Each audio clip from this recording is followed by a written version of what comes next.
ကျမမှာကိုဝင်ရှိနေပြီလို့စသည်တဲ့အချိန်ဟာမုန်တိုင်းတစ်ခုရဲ့အလယ်မှာပိတ်မိနေတယ်လို့ပါပဲဝမ်းသာမှုကြောက်ရွံ့မှုမျောလင့်ချက်တန်တရားဆိုတဲ့စိတ်ခံစားမှုတွေဟာတစ်ခုနဲ့တစ်ခုရောရှက်တိုက်ခိုက်နေခဲ့ပါတယ်ငယ်စဉ်ကတည်းကကျမဟာမိခင်တယောက်ဖြစ်ချင်ခဲ့တာကိုသိပါတယ်ကလေးတွေအများကြီးနဲ့ရေတံစူညံတံချစ်ချင်းမြတ်တာတွေပြည့်နေတဲ့အိမ်တစ်လုံးကိုစိတ်ကူးအိမ်မက်မက်ခဲ့ပါတယ်။ဒါပေမဲ့ကလေးကိုတယောက်တည်းပြုစုပြုထောင်ရမယ်လို့တော့ဘယ်တော့မှမစဉ်းစားခဲ့ပါဘူး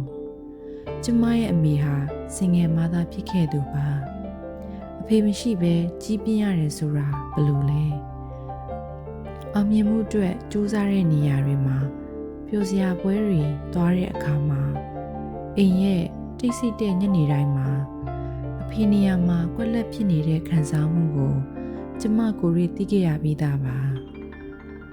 အမေရဲ့ဇလံမျိုးကျမလုံးဝမဖြစ်စေရဘူးလို့ကိုကြင်ဆိုခဲ့ပေမဲ့ဘဝဆိုတာကတော့တခြားအစီအစဉ်တွေလည်းရှိနေတတ်ပါတယ်ကျမအသက်က24နှစ်ပါကလေးရဲ့အဖေက29နှစ်ပေါ့ကျမကိုဝင်ရှိကြောင်းပြောလိုက်တဲ့အခါမှာသူ့ရဲ့တုံ့ပြန်မှုကအေးဆက်လာပါတယ်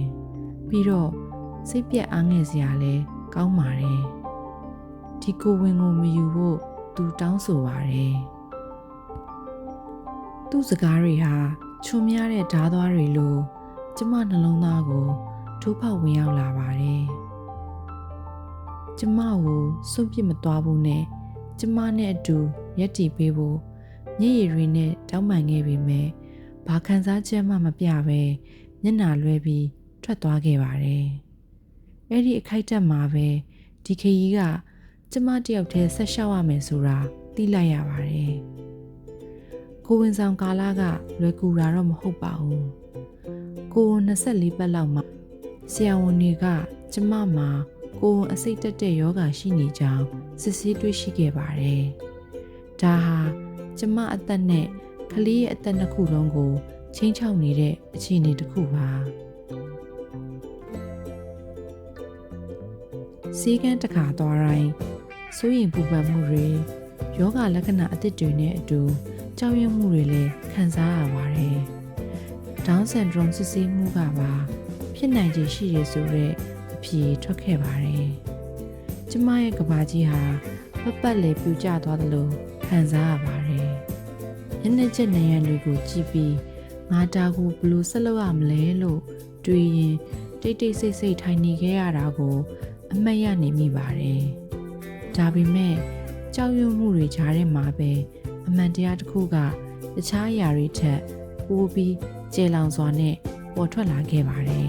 ။ဒီကလေးကိုကျမလိုချင်ပါတယ်။ဘယ်ယောဂရှာဖွေမှုကမှဘယ်စင်ခေါ်မှုကမှကျမရင်ထဲကချစ်ချင်းမြတ်တာကိုမချင်းချောက်နိုင်ခဲ့ပါဘူး။ကျမသူ့အတွက်တိုက်ပွဲဝင်မယ်။ကျမသူ့ကိုကာကွယ်ပေးမယ်။ကျမတယောက်တည်းရှိပါစေသူလိုအပ်တဲ့အရာအလုံးကျမရအောင်လုပ်ပါမယ်။ကိုဝန်35ပတ်မှာကျမရဲ့သားလေးလူလောကတွေကိုရောက်ရှိလာခဲ့ပါတယ်။ဂျော်နီလို့ခေါ်တဲ့ကျမရဲ့သားလေးပါ။သူဟာလောကတွေကိုရုန်းကန်ရင်ရောက်လာခဲ့ရသူပါ။သူ့ရဲ့ခန္ဓာကိုယ်ကတေးသေးလေးပါ။ပေါင်ချိန်မပြည့်ပါဘူး။သူ့ဘာသာသူလည်းအသက်ရှူနိုင်ခြင်းမရှိသေးပါဘူး။ဆရာဝန်တွေကသူ့ကိုကလေးအထူးကြက်မှတ်ကုသဆောင်ကိုအလျင်စလိုပို့ဆောင်ပြီးသူ့ရဲ့ခန္ဓာကိုယ်ထက်ကြီးမားတဲ့ဆက်တွေနဲ့ချိတ်ဆက်ထားခဲ့ရပါတယ်။နှလုံးသားတစ်ခုလုံးတစားစီကြည်မွနေတဲ့ကြားထဲကနေဂျော်နီရဲ့ပကတ်ဘေးမှာထိုင်ပြီးသူ့ကိုဘယ်တော့မှစွန့်ခွာမသွားဘူးလို့တူလေးကြွေပေးခဲ့ပါတယ်။9ရက်အကြာမှာဂျော်နီနဲ့ကျမကိုဆေးရုံကဆင်းဝင်ပေးခဲ့ပါတယ်။သူ့ကိုရင်ဝင်နဲ့ပိုက်ပြီးဆေးရုံကထွက်လာတဲ့အချိန်ဟာကျမလည်းပြန်လည်မွေးဖွားလာတယ်လို့ပါပဲ။အဲ့ဒီနေ့ကစပြီးကျမဟာမတူညီတဲ့သူတစ်ယောက်ပိုပြီးတန်မာတဲ့သူတစ်ယောက်ပုံစံအသစ်နဲ့ဂျော်နီအမေဖြစ်လာတယ်လို့ကျမအမြဲပြောလို့ရှိပါတယ်။ ကျမဟာအရင်ကလိုတယောက်တည်းမဟုတ်တော့ပါဘူးကျမဘဝမှာကျမနဲ့အတူဖေးကူပေးမဲ့ဂျော်နီဆိုတဲ့သားလေးတယောက်ရှိလာပါပြီဒါပေမဲ့သူ့ဖခင်နဲ့တိုက်ပွဲကမပြီးဆုံးသေးပါဘူးကျမနဲ့ဆက်ဆံရေးပြီးဆုံးသွားရင်တော့တားရဲ့ဘဝမှာပါဝင်လာဖို့သူစိတ်ပြောင်းလာမလားဆိုပြီးအချိန်ချင်းဆက်သွယ်ခဲ့ပါတယ်ဂျော်နီဟာ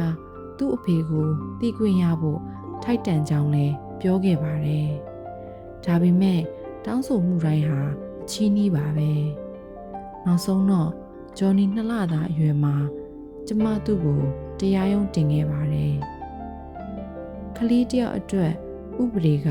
ရက်တီပေးလိမ့်မယ်လို့ကျမတွေးထင်ခဲ့တာပါအဲ့ဒီနေ့ကတရက်ခွင်ကိုကျမဘယ်တော့မှမမေ့ပါဘူးသူ့ဖခင်ကတရားသူကြီးရဲ့မျက်လုံးကိုတဲ့တဲ့ကြည့်ပြီးကျွန်တော်ပေးရမယ့်ပတ်စံဘယ်လောက်ဖြစ်ဖြစ်ပေးပါမယ်ဒါပေမဲ့ဒီကလေးနဲ့ဘာမှမပတ်သက်ချင်ပါဘူးလို့ပြောခဲ့ပါတယ်ကျမမျက်ရည်ကျပြီးလဲပြိုခဲ့ရပါတယ်တရားသူကြီးကကျမကိုအုပ်ထိန်ခွင့်အပြည့်အဝပေးပြီးတဲ့နောက်ကျမကိုဂရုဏာတက်တဲ့ပုံစံနဲ့ကြည့်ပြီးမငိုပါနဲ့သမီးငယ်လို့ညင်သာစွာပြောခဲ့ပါတယ်တန်ညာကလဲတတ်ပါတယ်တဲ့အဲ့ဒီစကားတွေကကျမနှလုံးသားကွဲချနေချိန်မှာထူးဆန်းတဲ့နှစ်သိမ့်မှုတစ်ခုအဖြစ်ကျမနဲ့အတူကြံရှိနေခဲ့ပါတယ်ကျမရှိ ဆက်ခဲ့ပါတယ်ဂျော်နီကြီးပြင်းလာခဲ့တယ်လို့ကျမရဲ့ခွန်အားတွေလည်းပိုပြီးတန်မာလာခဲ့ပါတယ်သူဟာကျမအတွက်အရာအလုံးပါပဲ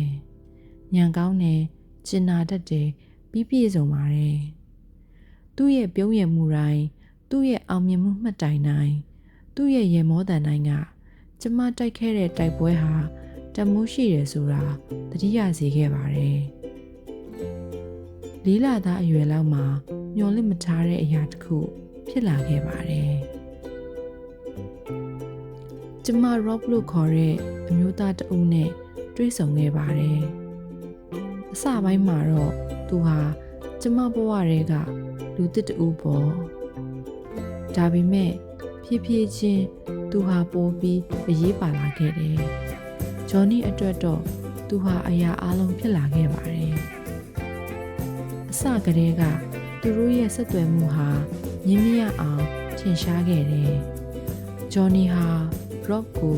တတိထားမကြည့်ပဲယုံကြည်မှုနဲ့ကြည့်ခဲ့ပါတယ်မကြခင်မှာပဲသူက Daddy လို့ခေါ်ပါတော့တယ်